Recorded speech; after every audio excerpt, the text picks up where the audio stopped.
So multifamily is a team game, and multifamily is bought in real estate syndications. And there's a number of different positions that can be withheld in a syndication.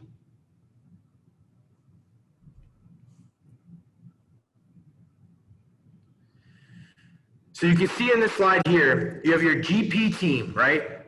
And the GP sponsor team is made up of a bunch of different tasks that need to be completed, right? We have credit, we have rehabber, we have a syndicator, we have experience, someone that's done deals before. At-risk capital, someone who's putting up capital to purchase the deal before it's actually closed, like to pay for all the inspections and do all the inspections. You have the asset manager, negotiator, the money raiser, sweat equity, the deal finder, and the deal analyzer, right? All of those positions get put into the general partnership. And then obviously on the other side, you have your limited partners, right? Those are your passive investors. And all of that as a team, all of that comes up into one partnership, one limited partnership that then buys the property.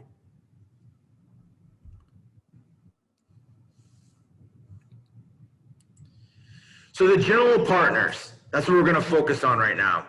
This is a team game. You know, this is a team game where we all come together. Someone who's really good at analyzing the numbers comes together with someone who's really good at doing work with their hands or coordination or directing groups of people, right? They all come together as a collective to do a big task, and that's buying 100, 200, 300 unit property and managing it so that it can drive returns for our investors, right? So this is a team that works together and works closely to find the deal, analyze the deal, and as they do that, each person would get individually a piece of that deal. And this is going to be a team that also is going to want to have a focus on what people are really good at, and then also a focus on what people can add value to the whole team as a whole, right? So who makes up this team, right? So let's start to take a look at some of these roles, some of these players, right? One of the most important being the asset manager, right? So the asset manager, it can be a position within the GP, or it can be someone that's kind of paid externally, either salaried or however the GP team decides to kind of split it up.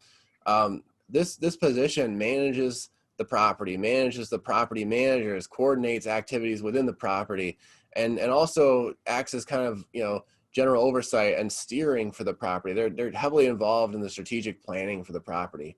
You know, some of the skills this person might have would be, you know, obviously asset management, budgeting, forecasting, property management, and strategic development, right? So coming up with and helping the GP team, you know, come up with the overall strategy for this property. And what are we going to do? We're going to raise rents. Are we going to go after other income? You know, what's our overall plan for this property, right? It's good to have this person be semi-local or local, so they can frequently check in on the property, check in on property management, really kind of take a hands-on. You want this person to be hands-on with the property. And then another important position is your equity partner, right? So this position is all about money raising. The equity partner, you know, typically has a network, a big network or an audience of people that they typically, you know, work with and reach out to in order to raise money. You know, they're skilled at raising money. They're skilled at investor relations. They're good at talking with the investors, making the investors feel good about the investment, following up on investor questions, communicating. These are the guys who are gonna round up the investors and get them all on the same page for the money they're bringing to the table. Something important to mention with equity partners, right? You know, typically your equity partner is going to get, you know, a chunk of the GP for the money that they can bring to the table. You know, these guys can clear large portions of the money raised by themselves and through their audience, right? But legally speaking, they can't be paid on a sliding scale. So what that means is, you know, for an equity partner, right, you have to make them an upfront, you know, an upfront contract that says, okay, we're going to give you 10% or 15% or 20% of the GP equity, and, you know, in return for your money raising efforts. You can't say, you know, if you give us $1 million, we're going to give you 10%. If you give us $2 million, we're going to give you 20%, because that gets you to your sliding scale. It's got to be a fixed rate up front to maintain, within the regulations for how you can split and pay out this partner.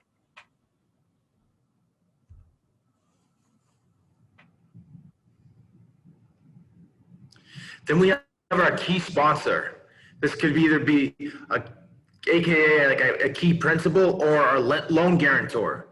So for multifamily deals, right, the entire GP team has to have a net worth equal to the loan of on the property.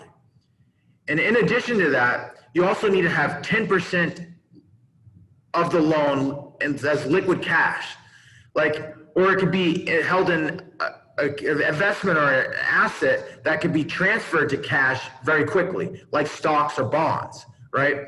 So a lot of times the general partnership will bring on a key partner or a key principal or a key sponsor to take that position, right? They're a person that has a high net worth, and they're a person that has liquidity in the stock market or in bonds or in cash that has liquidity up to 10% of that loan. So if you have a loan that's $20 million, you need to have liquidity or have a person that has liquidity of $2 million.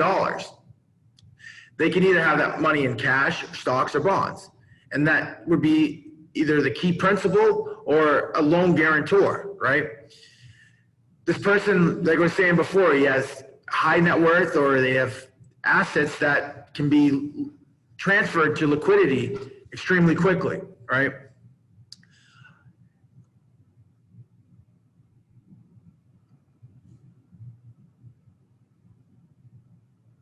So then we also have our acquisition manager. The acquisition manager would help with finding deals, analyzing deals, and partnering with great people to help find deals for the team, right? This person can be one person, or it could be split up between 3 different people, right? So the acquisition manager is going to be working the deal flow that's going to be coming into the property team, right? So they're going to be finding deals, dealing with and analyzing the deals, due diligence on the deals, negotiating the deals, and putting together the offers on these deals.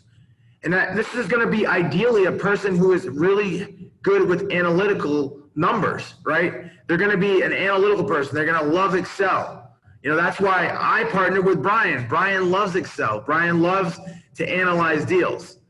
Absolutely. That's my that's my specialty right here. Living in the Excel world. So, definitely need someone like that.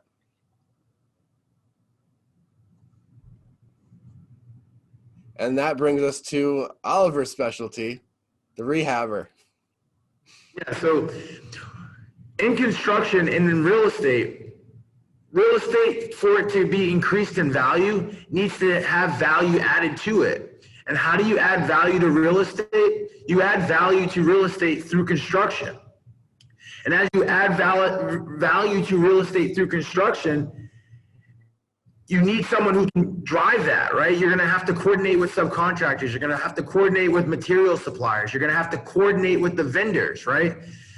As you're doing that, you want to have someone that has experience with that, right?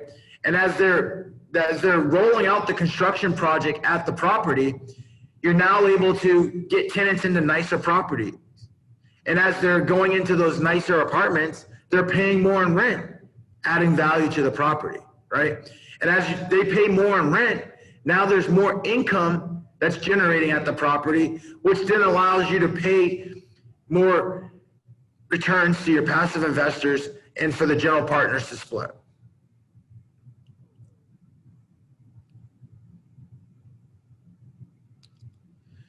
So the GP roles are a combination, or it can be done as one person, right? You can combine a bunch of different people to do these roles, or one person can do these roles. You want to focus on finding people who really enjoy doing specific tasks under these roles, right? Like you want someone who's really good at numbers doing the analytical stuff. You don't want someone who hates doing numbers doing that stuff, because then they're going to hate their job. They're going to be miserable to be around. So you want to partner around people that are really good and really enjoy doing what they're doing. Yeah, it can totally be a mix and match here, guys. It's there's standard roles, but there's no best way. The best way is what works best for your team. That kind of brings us into splits, right? So let's talk about splits for a couple of minutes here. Typically your general partner equity percentage is going to be somewhere in the 20 to 30% range of the whole property, right? So if the property's total equity is $10 million, $2 to $3 million of that is going to be the GP's portion, and that's the compensation to the GP for finding the deal, bringing the deal to the investors, putting all the deal paperwork and structure together, managing the whole thing from the cradle to the grave, right? Your typical splits, right, amongst the GP, you then get into, so now that we've got this $2 to $3 million on a $10 million deal, this 20 to 30%, how do we split this up amongst all of our team members, right? And it's going to be based on, kind of the work everyone's doing and what they're bringing to the table, right? There's no right or wrong way to do the splits. But it can be varied based on the complexity of the deal, the value of the deal, the size of the deal, how many partners you have, and just what they're doing, right? So just to kind of give a couple examples of how this might look, and once again, it's totally up to the GP team on how the final agreement comes together, right? But we just have side by side here, a simple structure versus a complex structure, right?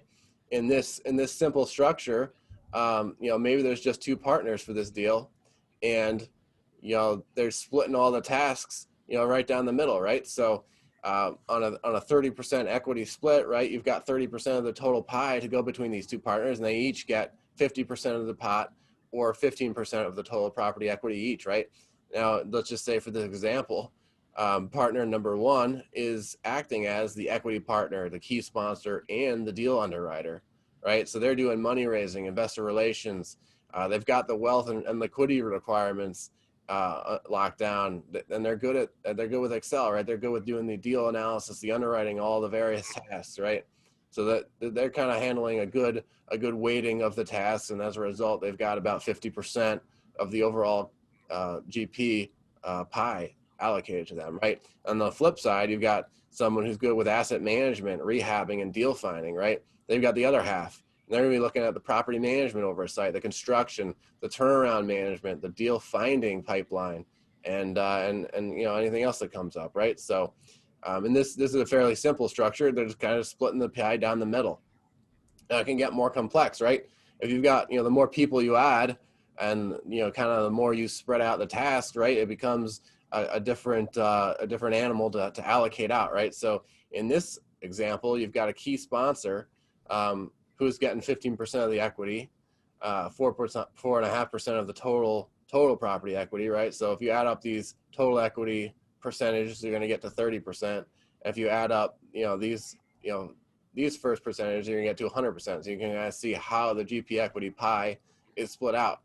So you got the key sponsor, then you got a deal finder who's sourcing the deals through the pipeline, and they're getting 10% of the equity. And then you got a due diligence and underwriter, and he's getting 15%, or she is getting 15% of the equity, right? You got an asset manager who's getting 25% of the equity, and it's totally up to the GP partnership in aggregate, right? How these splits go.